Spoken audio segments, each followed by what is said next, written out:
श्री जगदीश प्रसाद गुप्ता छत्तीसगढ़ शासन में chief engineer के पद से रिटायर होने के बाद श्री द्वारिका महाराज स्मृति न्यास के तत्वाधान में श्री द्वारकाधीश एवं बागेश्वर महादेव मंदिर का वर्ष 2005 में अपने पुत्रों इंजीनियर कुंजन गुप्ता एवं इंजीनियर भुवन गुप्ता के सहयोग से अवंती विहार रायपुर छत्तीसगढ़ में निर्माण करवाया।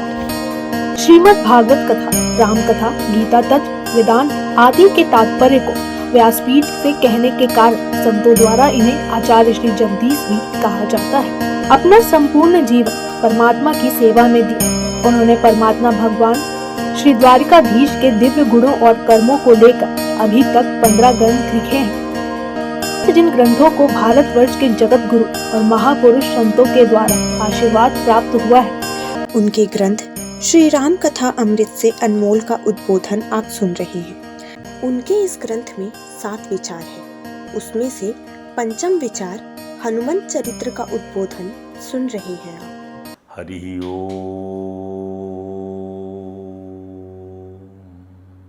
योगाय योगपतये योगेश्वराय गोविंदाय नमो नमः। विश्वाय विश्वपतये विश्वेश्वराय गोविंदाय नमो नमः। सर्वाय सर्वपतये सर्वसंभवाय गोविंदाय नमो नमः।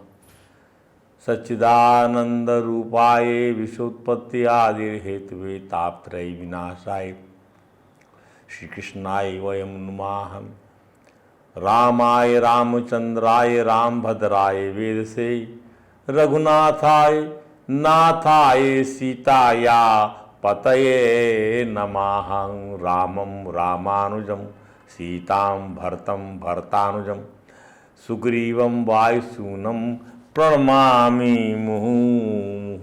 शमं प्रशान्तं सुमुखं दीर्घचारु चतुर्भुजं सुन्दरचारुग्रीवं सुकपोलं शुचिस्मितं समानकर्णविन्यस्त स्फुरन्मकराग्रतकुण्डलं हेमाम्बरं घनश्यामं श्रीवत्सां श्रीनिकेतनं शङ्खचक्रगदापद्म वनमाला विभूषितं नूपुरैर्विलसितपादं कौस्तुभप्रभयायुतं द्युमत्किरीटकटकटिसूत्राङ्गं समानकर्णविन्यस्त स्फुरन्मकराग्रतकुण्डलं सुकुमारमभिध्यायेत सर्वाङ्गेषु मनोदधत्।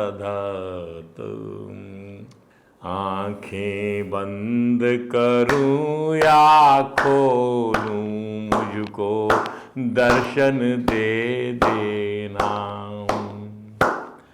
श्री हरि मुझे दर्शन दे देना, प्रभु मुझे दर्शन दे देना। आँखें बंद करूं या खोलूं मुझको दर्शन दे देना। मैं क्या चीज हूँ बंदा तेरा, तू दाता है सबका, तू दाता है सबका। तेरे हाथ में सारी दुनिया, मेरे हाथ में क्या है। तुझ में सबको देखूं ऐसा दर्पण दे देना, प्रभु मुझे दर्शन दे देना। आँखें बंद करूं या खोलूं मुझको दर्शन दे देना। मेरे अंदर तेरी लहरें, तू मेरे अंदर तेरी लहरें, नाता है सदियों का, नाता है सदियों का। जैसे एक नाता होता है सागर से नदियों का, सागर से नदियों का। नाम तेरा लूं आखिर तक वो धड़कन दे देना, हरि मुझे दर्शन दे देना, कृष्ण मुझे दर्शन दे देना, राम मुझे दर्शन दे देना, हरि मुझे दर्शन दे देना। बोलिए परात्पर परम त्रिलोकीनाथ भक्तवांछा कल्पतरु भक्तवत्सल कृपण वत्सल शरणागत वत्सल भगवान श्री द्वारकाधीश महाराज की जय। भगवान श्री बांके बिहारी लाल की जय। भगवान श्री रास बिहारी लाल की जय। भगवान श्री राधा दामोदर नाथ की जय। भगवान श्री राधा कृष्ण सरकार की जय। श्री सद्गुरु भगवान की जय। समस्त गुरु भगवान की जय। श्री चैतन्य महाप्रभु जी महाराज की जय। देवर्षि नारद जी महाराज की जय। भगवान श्री व्यास जी महाराज की जय। परम भागवत भगवान श्री सुखदेव जी महाराज की जय। जय श्री राधे, जय जय श्री श्याम। आइए श्री राम कथा अमृत से अनमोल के हमने 4 विचार आपके समक्ष रखे। महात्म्य विचार, संशय विचार, शंभु चरित, संशय चरित, शंभु चरित, महात्म चरित, संशय चरित, शंभु चरित और भरत चरित के बाद पंचम विचार में हम आपके सामने भगवान श्री हनुमान जी महाराज का हनुमंत चरित के रूप में जो है उसका विवेचन करेंगे। श्री हनुमंत चरित की वानगी स्वयं हनुमान जी महाराज प्रस्तुत करते हैं। परिचय कराने की एक पद्धति होती है। परिचय या तो प्राणी स्वयं देता है, परिचय या तो प्राणी मैं I am so and so, या उसकी गुणी विशेषताओं की कीर्ति जनमानस को उसका परिचय करा देती है। उसकी गुणी विशेषताओं की कीर्ति, अरे भैया वो तो भगवान के भक्त हैं, अरे भैया वो तो तमाम पुस्तकें लिखी हुई हैं, अरे भैया वो उनकी बात ही निराली है। क्या वो तो वो कीर्ति जनमानस को परिचय स्वयं कराती। भक्त हैं, दाता हैं, दानवीर हैं, क्या हैं वो, कृपालु हैं, परोपकारी हैं, ऐसी। और अदरवाइज क्या है ये परिचय मिल जाता है।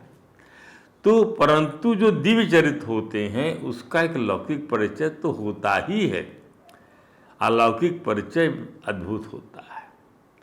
मानस में गोस्वामी जी जब कभी दिव्य पात्र रूप बदलकर परमात्मा से राघवेंद्र के समक्ष जाते हैं, मानस जब कभी भी दिव्य पात्र, ध्यान दीजिएगा, जितने भी दिव्य पात्र हैं, जैसे सती जी रूप बदल के गई भगवान के सामने, ध्यान दीजिएगा, उसी नारद जी जो है वहाँ पहुँच गए, उन्होंने अपना बदल लिया, विश्वमोहिनी के स्वयंवर में अच्छा वेश बनाने की कोशिश किया। तो जितने दिव्य पात्र हैं ये रूप बदलकर परमात्मा श्री राघवेंद्र के समक्ष जाते हैं, रूप बदलकर अपने हृदय की बात को छुपाकर जब बात करते हैं तो उन्हें किसी ना किसी प्रकार ग्लानि का ही अनुभव होता है। परमात्मा के सामने कपट रूप से आप प्रस्तुत करोगे स्वतः को तो आपको हाथ में ग्लानि ही आएगी। सती जी भी रूप बदल कर भगवान के पास गई तो उनका ग्लानि का चरित्र हम संशय चरित्र में हमने आपके सामने रखा। शूर्पणखा भी रूप बदल कर जाती है, उसकी दुर्गति भी हम सभी जानते हैं।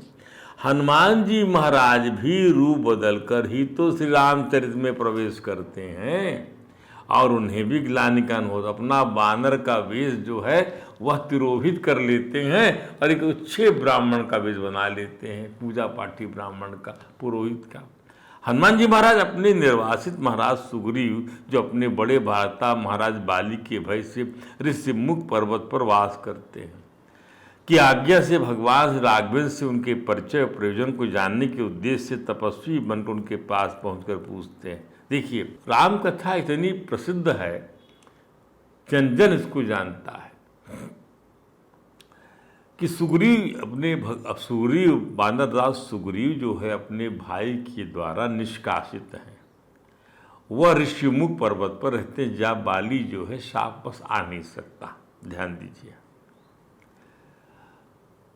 और वहाँ पर जो है अपने 4 सेनापतियों के साथ रहते हैं, जामवंत जी, हनुमंत जी, नलनी, ये वहाँ रहते हैं ऋषिमुख पर्वत पर। अब जब ये भगवान अपनी भार्या के अपहरण के पश्चात अपहरणकर्ता का क्लू मिल गया, पंपासुर में शबरी के माध्यम से, जटायु के माध्यम से, कबंध के माध्यम से, आदि आदि, ये सब मिलने के उपरांत में जब ये वहाँ पहुँचते हैं कि भाई आप अपने समान दुखी प्राणी से मैत्री कर लो, तो सेम कैरेक्टर यहाँ पर मिलता है सुग्रीव, जो कि जिसकी पत्नी का हरण उसके भाई ने कर रखा है और अपने भाई की मार से वो वहाँ रहते हैं, तो उससे वो एक प्रकार का सेम दुख है, पत्नी वियोग का दुख, एक शरीर का दुख है, वो आपकी मदद करेंगे। अब ऐसे उनको ये लग रहा है सुग्रीव जी को कहीं यह बाली के जासूस तो नहीं घूम रहे हैं, अंतःवृत्ति इसी प्रकार की चल रही है सुग्रीव की। और उन्होंने कहा हनुमान जी को, जाओ हनुमान जी का परिचय प्राप्त करो। तब हनुमान जी जो है यहाँ रूप बदल कर उनके पास पहुँचते हैं, राघवेंद्र के पास में, और उनके छोटे लघु भ्राता के साथ में जब भगवान विचरण कर रहे हैं तो उनसे रूप बदल के अपना मूल रूप वानर का छुपाकर उनका प्रयोजन जानने के उद्देश्य से तपस्वी बनकर उनके पास पहुंचकर पूछते हैं। अभी समझ में नहीं आया है, अभी परिचय ये समझ में नहीं आया कि राघवेंद्र ही हैं, इस मेरे राम प्रभु ही हैं। ध्यान से समझिएगा, आपने रूप बदल लिया, रूप बदलते साथ ही आपका विस्मरण हो गया कि मैं कहाँ जा रहा हूँ। आपने बदल लिया तो आपको सामने वाला व्यक्ति बदला हुआ ही तो नजर आएगा। आप प्रभु के समक्ष जो है अपने स्वरूप में ही जा सकते हैं। ध्यान दीजिए, वहाँ जाकर हनुमान जी पूछते हैं कि को तुम श्यामल गौर शरीरा अक्षत्री रूप फिरहूं बन वीरा। हे वीर, छत्री का रूप बनाकर वन में विचरण कर रहे हो। आप सांवले कुमार, आप जो है गौर कुमार, कठिन भूमि को मल पदगामी, कोमल पद से चलने में आपके पैर तो बड़े कोमल लग रहे हैं और धरती बड़ी कठोर है जंगल की, वन की। कवान हेतु विचरहूं वन स्वामी, किस हेतु आप जो है वन में विचरण कर रहे हैं बताइए। हनुमान जी महाराज के अंतर्मन का भाव का दूसरा भाव अद्भुत है। दूसरा, कौन हेतु विचरहूं वन स्वामी, परंतु श्री राघवेंद्र तत्व का को उनका अंतर्मन जानता है, इसलिए वह भी प्रकट हुए बिना नहीं रह पाता। भले इस प्रकार के परिचय पूछने में निश्चित बोध के स्थान पर कदाचित बोध के दर्शन होते हैं, निश्चित बोध के स्थान पर कदाचित बोध, शायद। गोसाई जी लिखते हैं कि मृदुला मनोहर सुंदर गाता सहत दुसाहा बन आतप बाता, कि तुम तीन देव माँ को नर नारायण की तुम दो, जग कारण तारण भवा भंजन धरनी भार, रामा भंजन धरनी भार, कि तुम अखिल भुवन पति लीन मनुज अवतार, सियावर रामचंद्र जी की जय, पवन सुत हनुमान जी की जय। क्या कहा? हे मनमोहन, हे सौंदर्य भुवन, आप दोनों भ्राता कदाचित नर नारायण तो नहीं है, आप ब्रह्मा विष्णु अथवा महेश इन तीनों महान देवों से तो नहीं हो। इस दुस्साह वन की धूप और वायु को सहन कर पाने की अपनी सामर्थ्य और आपके कोमल सुंदर कलेवर का कोई मेल नहीं है। मुझे लगता नहीं कि इस प्रकार से कोमल कलेवर वाला कोई जो है ऐसे जंगलों में इस प्रकार की वायु को सहन करते हुए घूम सकता। ये विसंगतिपूर्ण है आपका कलेवर और यह विचरण, अर्थात इस विकट जलवायु भूगोल को सह पाना किसी साधारण मनुष्य के सामर्थ्य की परे की बात है। कदाचित आप त्रिभुवन के स्वामी और मानस रूप में लीला करने के लिए मथुरा धरा पर उतार लियो। भगवान राघवेंद्र ने विभ रूप धरे हुए हनुमान जी महाराज को अपना परिचय दशरथ नंदन के रूप में देकर अपना नाम राम और भ्राता का नाम लक्ष्मण बताया। साथ ही स्पष्ट कर दिया कि उनकी कुमलांगी भार्या जनक नंदिनी सीता जी को कोई राक्षस हर कर ले गया और इसीलिए वे उस सीता जी का पता लगाने के लिए वन वन घूम रहे हैं। अपना परिचय और प्रयोजन स्पष्ट करने के बाद भगवान श्री राम ने विप्रमन्य हनुमान जी से कहा कि महाराज अब अपना परिचय और प्रयोजन तो बताइए। भगवान के ऐसा पूछने पर हनुमान जी महाराज परिचय देना तो दूर श्री राम प्रभु के चरणों में गिर पड़े। उनका गला भर आया, उनकी आंखें भगवान के रूप विन्यास को आथकित भाव से निहारने लगी। अब भक्त निहार रहा है भगवान को, कोई अपरिचित नहीं, कोई अजनबी नहीं। ध्यान दीजिए, मुखार बिंद परमात्मा से राघवेंद्र की स्तुति कर रहा था। हनुमान जी से रहा नहीं गया और उन्होंने भगवान से कह दिया, मैं तो ठहरा चपल बानर योनि का प्राणी, जिसने परमात्मा और प्रयोजन जानने की चपलता और धृष्टता किया है। परंतु आप भगवान श्री राम तो अंतर्यामी हैं, उन्होंने कैसे हनुमान जी को नहीं पहचाना। हनुमान जी ने कहा, मैं तो माया के वशीभूत प्राणी हूँ प्रभु, इसलिए अपने स्वामी को पहचान नहीं पाया। मायाधीन जीव मोहित होता है, कुटिल अज्ञानी होता है, इसलिए अपने स्वरूप को नहीं पहचान पाता। इसके अलावा भी अनेक अवगुण हैं मुझ में, हनुमान जी कह रहे। उन्हें आप हमेशा याद रखें नाथ, क्योंकि आपकी माया की निराकरण बाधित तो निर्गुणता आती है। हे नाथ, मैं तो सत्य कहता हूँ कि मुझे भजन साधन कुछ भी ज्ञात नहीं है। मैं तो केवल और केवल आपके भरोसे हूँ, जैसे माता के भरोसे पुत्र रहता है, स्वामी के भरोसे सेवक रहता है। प्रभु को अपने सेवक का पालन पोषण करना है। देखिए, हनुमान जी की इस स्वीकारोक्ति को समझिए, ये सभी जीवों की स्वीकारोक्ति है। हनुमान जी उसका रिप्रेजेंटेशन करते परमात्मा के समक्ष आपको ऐसा ही बोलना चाहिए जैसा हनुमान जी महाराज बोल रहे हैं। पता है कौन परमात्मा के सामने ऐसा बोल पाया? यदि कथित रूप से कोई ज्ञानी भी होगा तो ऐसा नहीं बोलता। परमात्मा के सामने जीव को यही स्वीकारोक्ति शोभा देती जो हनुमान जी महाराज की है। इसलिए हनुमान जी महाराज की ये स्वीकारोक्ति हर जीव के लिए होना चाहिए, हर प्राणी के लिए होना चाहिए। क्या कि मायाधीन जीव मोहित होता। मैं माया, हे प्रभु, मैं माया के अधीन हूँ, मेरे को ज्ञान नहीं है, मेरा ज्ञान तो जो है अविद्या माया ने हर लिया है, ऐसा बोलना आना चाहिए। आपकी माया की निराकरण के बाद ही तो निर्गुणता आएगी। प्रभु, तो मैं सना हुआ हूं गुणों से, मैं तो सत्य, मुझे कुछ भी नहीं आता, भजन नहीं कर। भगवान का भजन, भगवान का पूजन, ये सब बड़े बड़े पापों को दूर कर देता है। किसको आता है? ये आपके पाप दूर होना चाहेंगे तभी आएगा आपको। ये ध्यान दीजिए, आपके पाप यदि दूर नहीं होना चाहते, यदि आप कुटिल हैं, तो कभी भी आपको भगवान का न पूजन न करना आएगा, न कभी आपको भगवान का स्मरण करना आएगा, न कभी आपको भगवान का वंदन करना आएगा। कुछ भी नहीं आ सकता है। क्यों?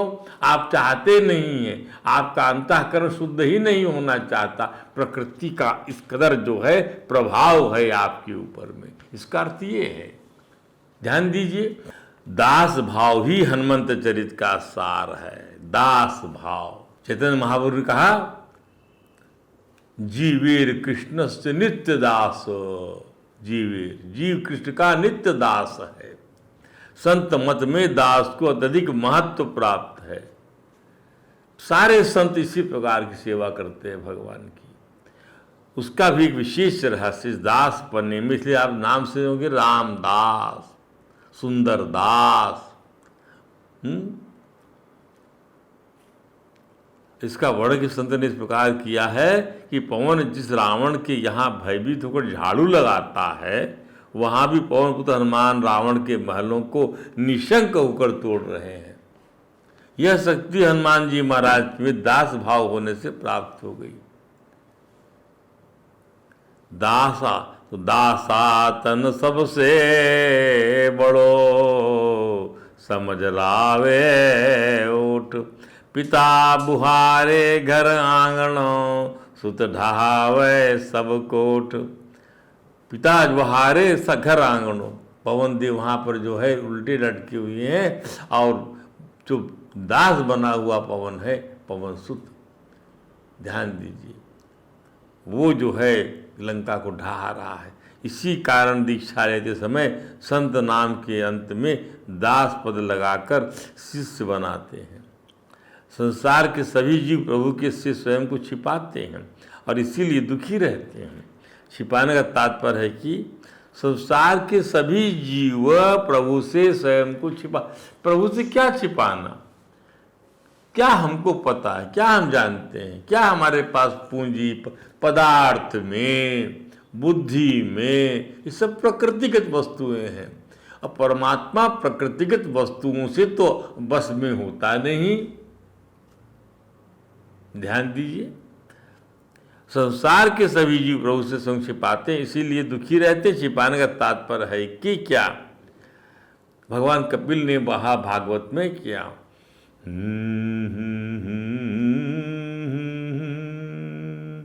अहम ममाभिमानो थई कामलोवादिभिर्मलय्य वीतम यदा मनः शुद्धम आसुखम आदुखम समम। कब होगा समचित्त आपका?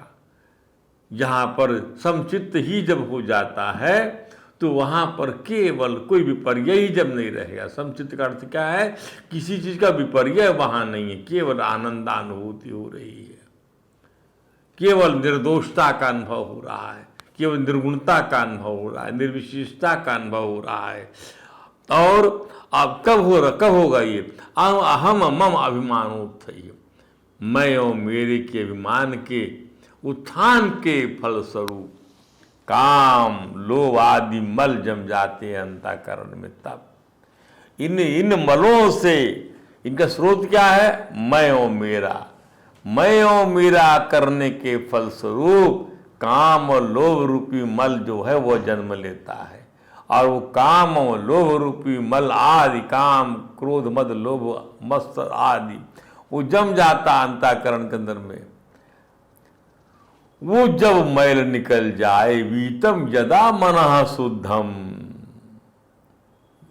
सोचिए आप, माने आपको अहंता आपकी जाना चाहिए, ममता आपकी जाना चाहिए। जब ये चुनू चली जाएंगी, जड़ है ये, इस अहंता और ममता रूपी जड़ से जो बिरवा निकल के आता है, वह तमाम किस्म के दोषों का बिरवा निकलता है।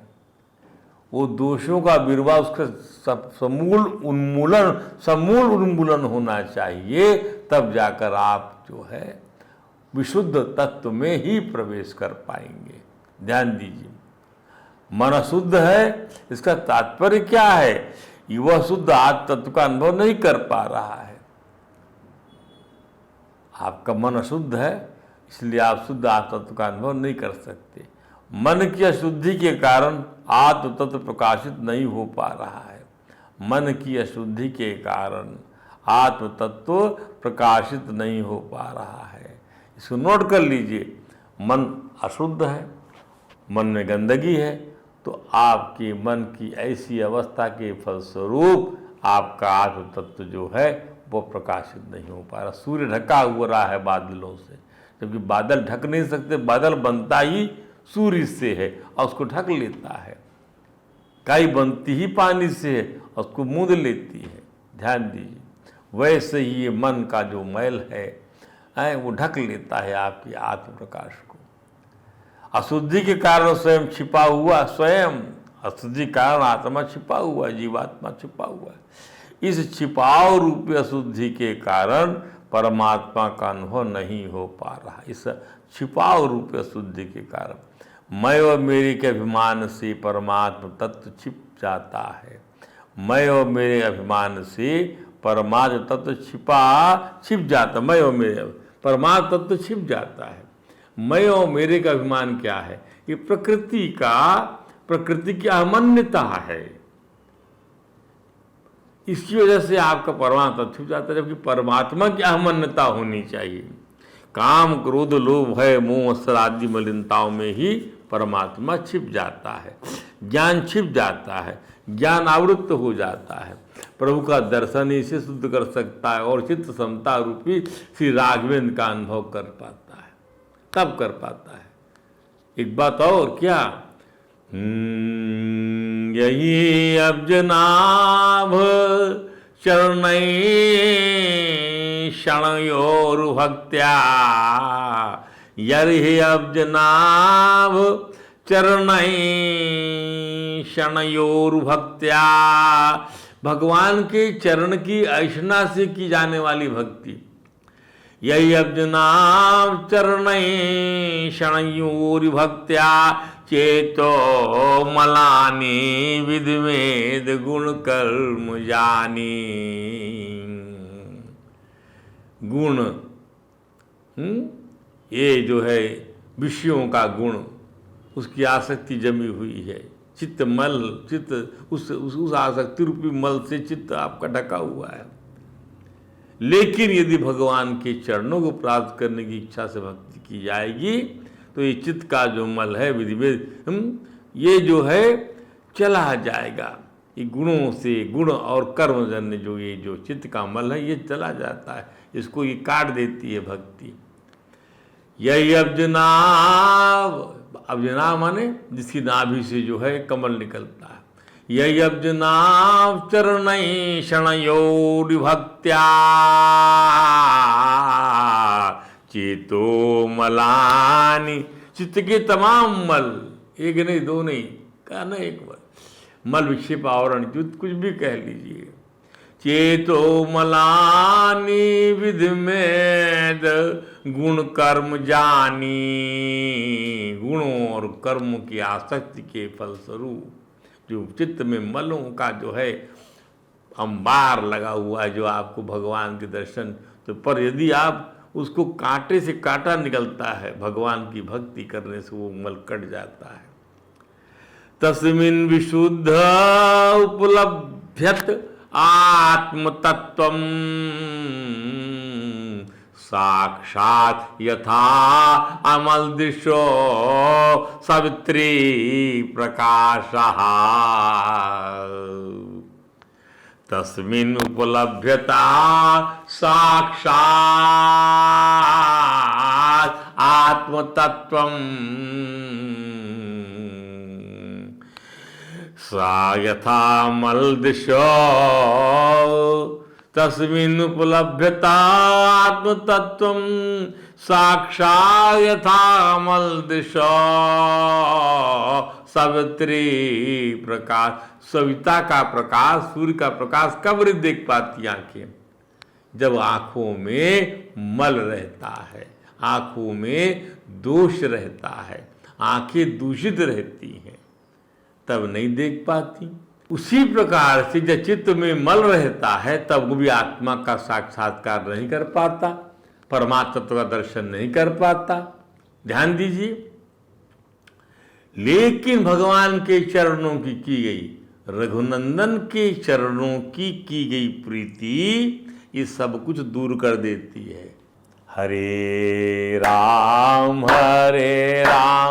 राम राम हरे हरे, हरे कृष्ण कृष्ण कृष्ण हरे हरे, हरे राम राम राम हरे हरे, हरे कृष्ण कृष्ण कृष्ण हरे हरे।